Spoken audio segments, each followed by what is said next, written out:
Welcome to The Explainer. We're diving right into the source material behind one of the world's oldest and most fought over ideas. So, when I say border, what pops into your head? Probably a wall, right? Or maybe a fence, a line on a map. But what if I told you the oldest, the most common boundary on Earth wasn't made by us at all? Yep, it's a river. Think about it. For thousands of years, way before we had the tech for Great Walls or GPS-drawn lines, when you needed to mark the edge of your world, you just looked for the planet's default divider. So let's get into it. Why rivers? I mean, what makes them the go-to choice for separating pretty much everything? Nations, cultures, empires, you name it. Well, the answer is actually pretty simple and kind of beautiful. For starters, they're just obvious. You can't really miss a giant river. Second, they're defensible. I mean, for most of human history, trying to get an army across a river, that was a nightmare. And finally, they are packed with resources. You control the river, you control the water, the food, the transport. They really are the original and maybe the most powerful lines in the sand. Okay, to really see this idea in action, let's look at one of the best examples out there from one of history's greatest empires, ancient Rome. So after his, notoriously brutal campaigns in Gaul, Julius Caesar looked at the Rhine River and saw something more than just water. He saw the perfect edge for the Roman world. It was this clear, intimidating line that basically separated Roman order from what he saw as, well, barbarian chaos. And this wasn't just a river. It was a whole system. For centuries, the Romans built up this chain of forts and camps all along what they called the wet border. They basically turned the Rhine and Danube rivers into a massive, heavily fortified military zone. For them, this was it. This was where civilization ended and the great unknown began. Okay, so let's fast forward a lot, like 2,000 years and thousands of miles away. Because that exact same principle is shaping our world and our politics right now. I'm talking about the Rio Grande. And just like the Rhine was for the Romans, it's a really stark dividing line. It acts as a political, economic, and even a linguistic barrier between the US and Mexico. And this wasn't just some accidental border. It was formally established in a peace treaty with some very specific language. Check this out. The treaty says the treaty runs up the middle of that river, following the deepest channel. Now that sounds super precise, right? The deepest channel. But that one little phrase created this hidden, kind of chaotic problem that we are still dealing with today. Because here's the thing they didn't really account for. What happens when that deepest channel moves? And that's the crucial point here. Rivers aren't static lines on a map. They're alive. They flood, they meander, they carve out new paths. So if your international border is tied to a part of the river that moves, what happens then? This whole mess brings us to this really critical legal concept. It's a concept that completely turns the whole idea of a permanent river border on its head. And it all comes down to one word, a word that has caused a ton of international disputes. It's called the Thalweg. It's a German word. It means valleyway. And the Thalweg principle is the legal rule that says if a waterway is a boundary, the line follows the middle of the main channel you can navigate. It makes sense on paper, but in the real world, it has some huge and honestly kind of bizarre implications. Because here's the big takeaway. When the river changes its course, the results can be, well, pretty unexpected. If the river moves, the border can literally move with it. A flood, an earthquake, even a man-made diversion can suddenly shift a chunk of land and all the people on it from one country clean over to another. Get this, there's this wild but totally true story about how this actually happened. So, in Mercedes, Texas, you've got two brothers who need a better way to get water to their pump house. What do? They get some dynamite and illegally blast a new canal to the Rio Grande. Well, the river, being a river, takes the path of least resistance and just abruptly changes course. The international border shifts with it.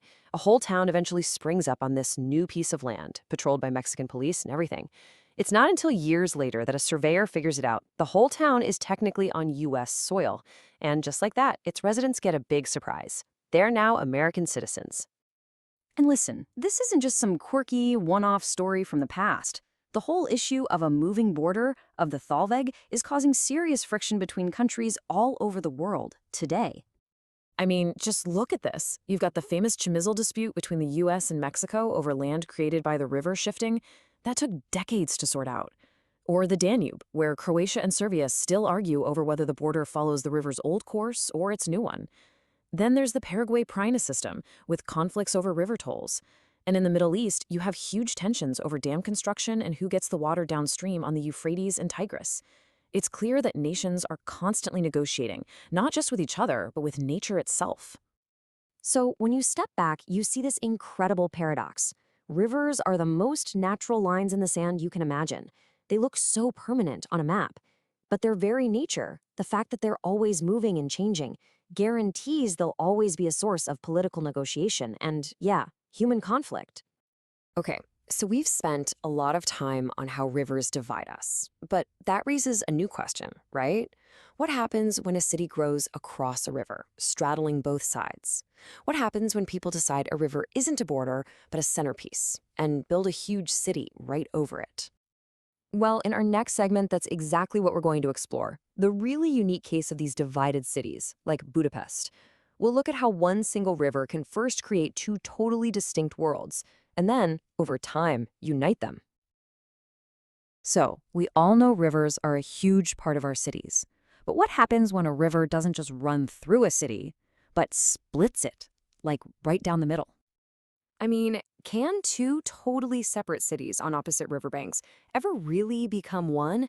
It's a huge question about geography and about identity.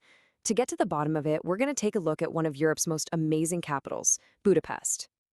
Okay, so here's what we're going to do. We'll look at the huge divide the Danube created, get to know the two very different cities that grew up on its banks, and then see how one incredible piece of engineering changed the game completely. You see, for centuries, the Danube River wasn't just some pretty backdrop for the city. Nope, it was this massive, powerful force of nature, a barrier that was often impossible to cross. Yeah, we're not talking about a little stream you can just hop over. This was a hard internal boundary.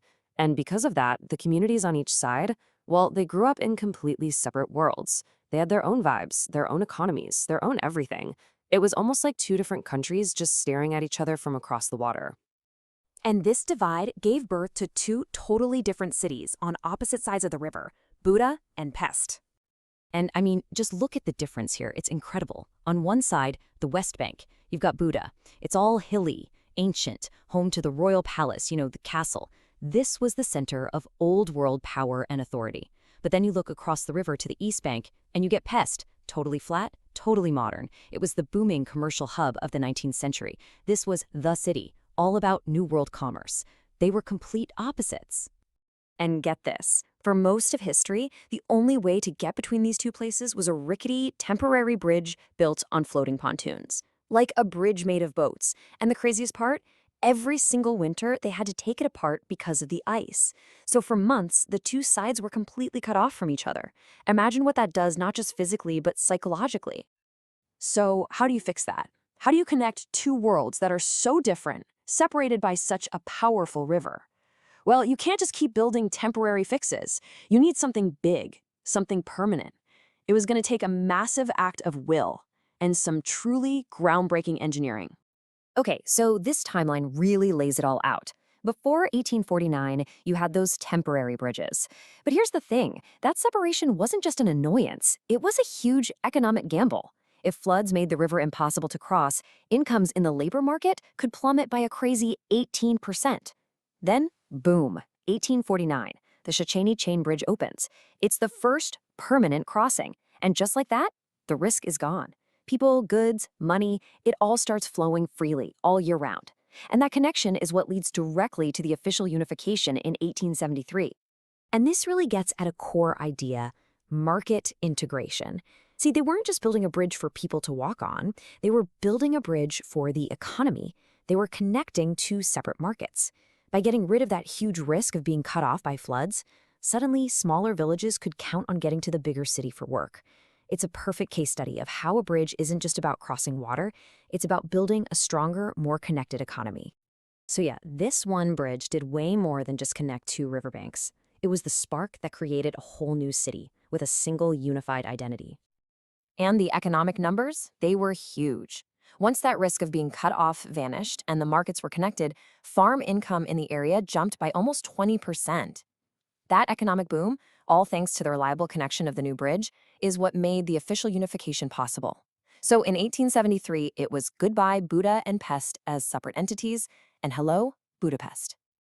It's just such a powerful story, right?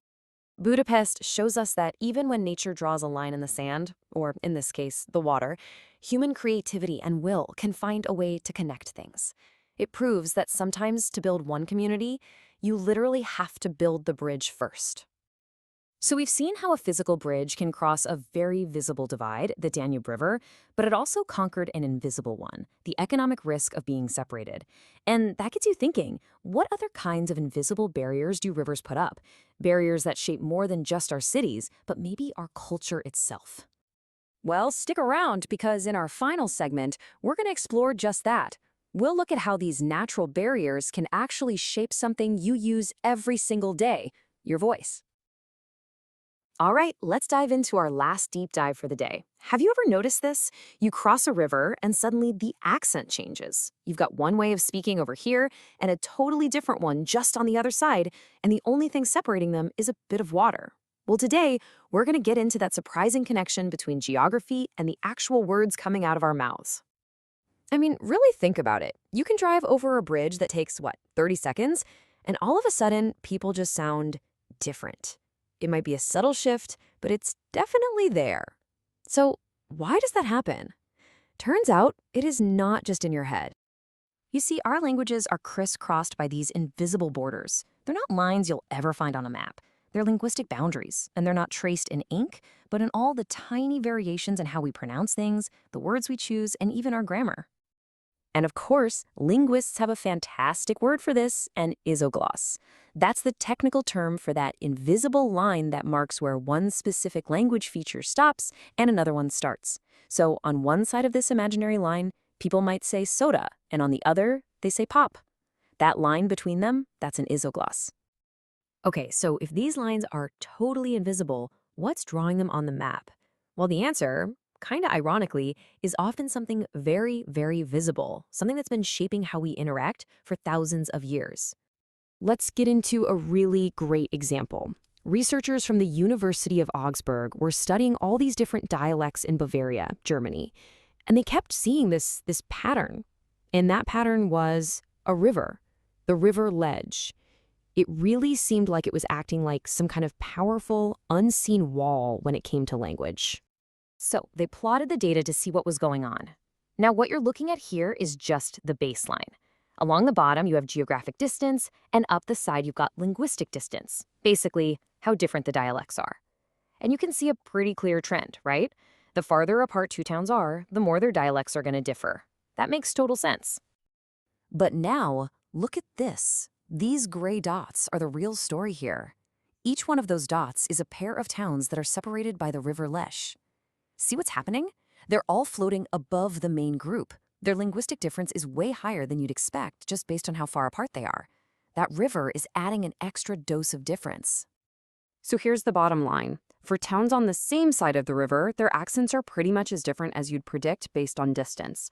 But for towns on opposite sides of that river, even if they're right next to each other, that river creates this extra linguistic gap. You can actually measure its effect. And that brings us to the really big question. I mean, a river is just water, right? And language is this deeply human, cultural thing. So how can a physical feature like a river have such a huge impact on it? Well, the key is to stop thinking about a river like we do today, with all our bridges and ferries making it easy to cross. For almost all of human history, a wide river was a serious barrier. It wasn't just water. For all practical purposes, it was a wall. And this is exactly how that wall works. It just cuts down on the day-to-day chatter that keeps language consistent between communities. Over centuries, people on opposite banks build different trade networks, they don't intermarry as much, and eventually they even start to see themselves as separate groups. All these tiny little separations add up, and that's what allows their dialects to just drift apart. And hey, the River Lech is just one example. We see this all over the world. Here in the US, the Ohio River is a surprisingly sharp border for the Pin-Pen merger. That's where Pin and Pen are pronounced the same. In England, the huge Humber estuary is a major dividing line between Northern and Midlands English. It all points to what this researcher, H.J. Haney, is getting at. Our physical environment is constantly, quietly shaping our human behavior. So when you put it all together, it's pretty profound. Whether it's a hard political border on a map or that invisible isogloss that changes the sound of your voice, rivers have been one of the most powerful forces drawing lines between us. There's so much more than just water. They've been fundamental in shaping our human world. So we've spent all this time looking at features on the land, but that leaves us with one final fascinating question. What happens when your whole world, your entire geography, is defined by the absence of land? What happens when you're surrounded by the ultimate natural border? We'll see you next time as we explore the unique power of the ocean.